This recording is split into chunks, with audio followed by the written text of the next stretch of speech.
Yes. And say the chick with your chest. And hey guys, it's Demi. Welcome back to my YouTube channel. I hope you're all having a fabulous day. For today's video, we're going to be sitting down answering some questions. I'm going to try not to ramble on each. I don't like them on. Anyway, today I'm just going to be sitting down, having a chat with you and answering some questions that you've had asked over on my Instagram. If you had any questions, anything you want us to talk about, anything in particular, topics, and that's what we're going to be doing. Chatting and answering your questions. I've got myself a little can of iced latte. This is the Minor Figures. Smells so good. It is quite dark, but it is actually only 5 o'clock, I think. 5:46, so it's nearly 6 o'clock. Yes, I'm drinking coffee and it's nearly 6 o'clock. You can judge, I don't really care. So let's just get straight into it because I do ramble, I know I do, and you know, we haven't all got time for rambling. Have you ever met Ant and Dec? I have not met Ant and Dec. Would you ever get Botox? Personally, I don't think I would. I think it's a privilege to be able to age naturally, and if you are fortunate enough to be able to live to an age where you get wrinkles, I think it's just a story, isn't it? I mean, I know I did whinge about getting a grey hair, so I'm probably contradicting myself loads here, but I just feel like, no, I'm not going to inject something in my face. Like, I'll dye my hair, but I feel like injecting something in my face to get rid of something's a whole new thing for me. If you want to do it and it makes you happy, I'm all for that. But for me personally, I have extreme death anxiety and I just worry that I won't even get to the age where I get a wrinkle. When will you be telling us where you're travelling? I'm so excited. I don't know why I'm keeping it such a secret. It's not really a secret, like I'm talking about it with my friends and family and Sean all of the time, but I don't know, I like the suspense. Plans change quite a lot, and although a lot of our travel plans are booked, I'm just worried that things will change and then I'll say like we're going here and people will be like, oh, you said you were going here, and I'm like, yeah, well, plans change. But I will tell you, we have intentions and it is currently booked to visit Bali, Singapore. We've got a cruise booked which will take us around Croatia and Italy.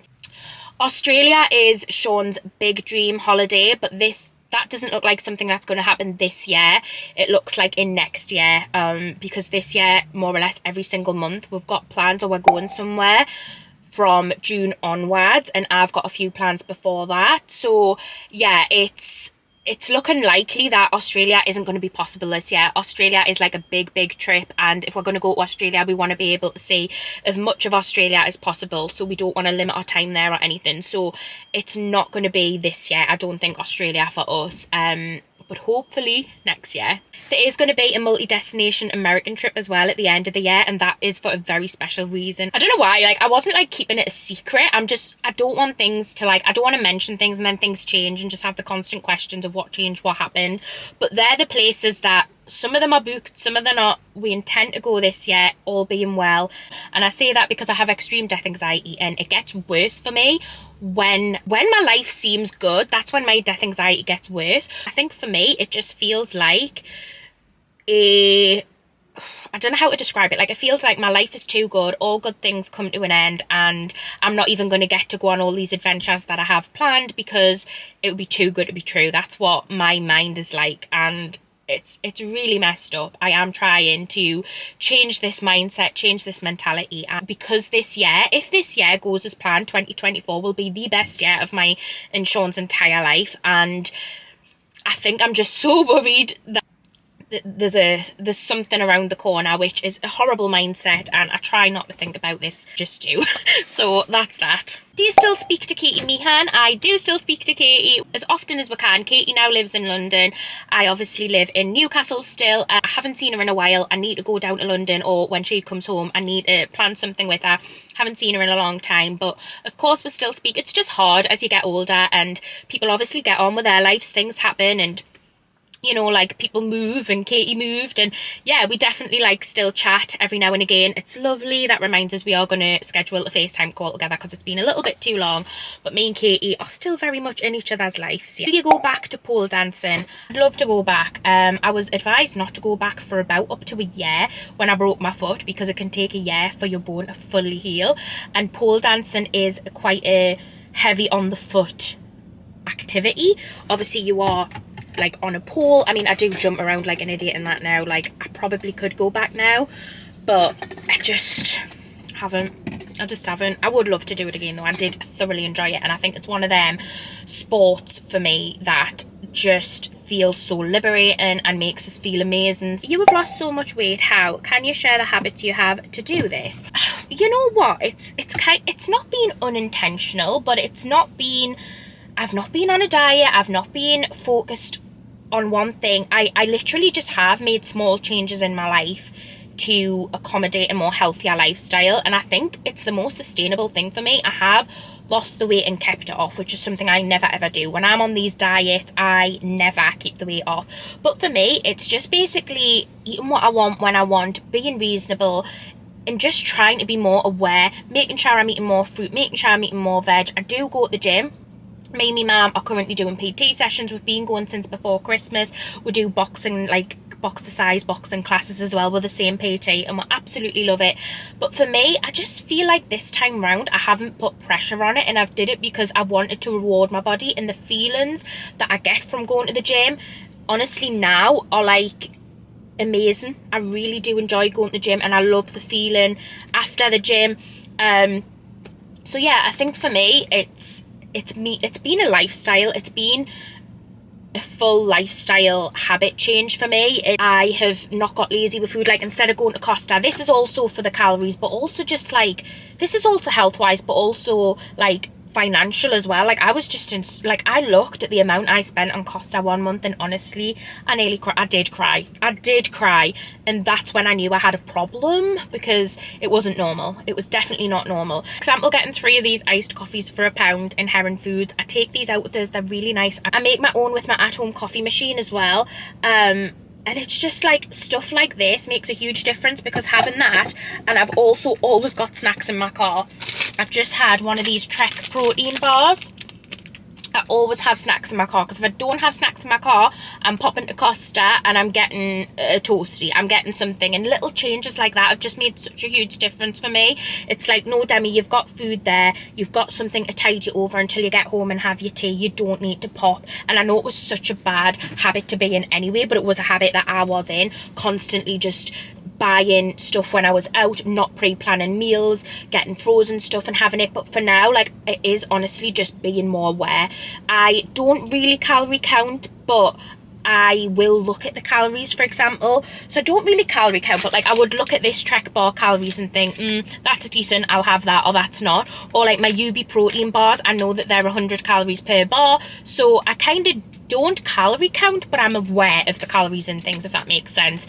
But it's honestly just been like a lifestyle change, and from doing all these diets over the years, and from experiencing a lot when it comes to weight and trying loads of different ways to actually lose weight, I would honestly say this has been the most sustainable way for me. Just me watching what I'm eating, not being ridiculous, and really trying to just be reasonable. I do have binge eating disorder. I've had this in the past. This flares up sometimes. This is something that I will always struggle with, but I have had therapy to try and reset my mindset about food. I have listened to a lot of podcasts. I have listened to books, just really trying to reset that mindset around food, because that is something that I do struggle with a lot. Are you close with Brad's girlfriend? So Brad's my brother, and he got into a relationship like over a year ago, and I've been out with Liv. We've been on nights out, like not just me and her, with Brad as well. And we are, yeah, like, for as much as I see them, I think we are quite close. Obviously, I feel like it's a relationship that's going to develop as life goes on. Hopefully, I'll get to know Liv more and we'll get to do more things together. But I say, for how long Brad's been with Liv, and, you know, like, yeah, I think she's an absolutely gorgeous girl, and she reminds me a lot of me when I was her age, and me and Sean kind of at their age as well. And I just love it. I really do. Are you close with Sean's brother? Yes, me and Sam are really great. We get on really great. I love Sam's girlfriend, Ellie.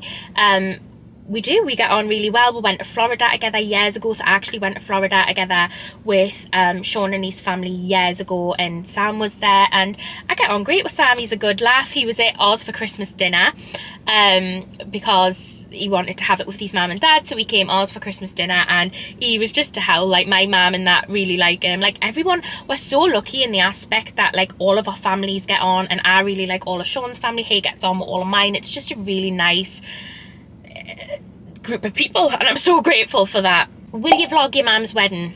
Of course I will. I mean, more so memories for her. I want her to have something to look back on, but just for me as well. I love it. I love it. Like, it doesn't feel like a job. This is purely my passion, my joy, my hobby. I'm just fortunate enough to make a living from it. So yeah, I definitely will. What happened between you and Harry White? He came up to Newcastle for the weekend and I had a bit of a disagreement with his partner, James. And honestly, like, looking back on it now, it wasn't that deep. Like, it was not that deep, but it's one of them things where unfortunately things did go out of hand. It blew up way out of proportion than it should have. But me and Harry have like not one bad bone about each other. We speak on Instagram now. Like, our relationship isn't the same and I don't think it'll ever be what it was, but Harry's a beautiful person and, you know, whatever happened in the past is behind us. Like, I've just matured so much in the last few years where I can't be bothered with having things in my life that, like, I used to be such a bitter, jealous, angry, argumentative person. Like, I was that for a very long time, but I just feel like as I've gotten older, I'm just getting more and more, I haven't got the headspace and the capacity for that, and it doesn't bring me joy to have that with people. So I reached out to Harry about a year of not speaking and I just said, hi, yeah, like, I hope you're doing well, I hope life's good. I just kind of want to put things behind it if you feel the same. He felt the same and we speak every now and again. He's got an amazing TikTok account, he does so well, and you know, it's just one of them things that unfortunately I don't think we'll ever rekindle the relationship we had, but if I seen Harry out in the street, we might even go for a cuppa. It's not deep anymore. But yeah, a stupid argument that really should never have happened, but did. How is your family's health? This is a very bizarre question because one person in my family in particular is not doing too great. I'm very grateful for everybody in my family who has good health, but there's one person in particular who since the beginning of the year has been going through it a little bit. If you could kind of keep my family in your thoughts a little bit, I would really appreciate it because there's some stuff going on that's just a bit shit. How often do you see your dad? I see my dad often. Me and my dad are close. We have a good relationship. When is your next holiday with Sean? Love your holiday vlogs. I keep rewatching them. You will get a lot of holiday vlogs this year. Don't worry about that. They will start with Sean. We've got one in March. So you'll see one around March time. And then they will all start coming quite soon after each other from June onwards. So June, July, August, September, October, November. You should have plenty of holiday going away content coming your way. Okay, I feel like I've chatted for quite a long time, so I'm going to end this video here. I loved catching up with you. I loved having a natter on, and I'll see you very shortly for another one.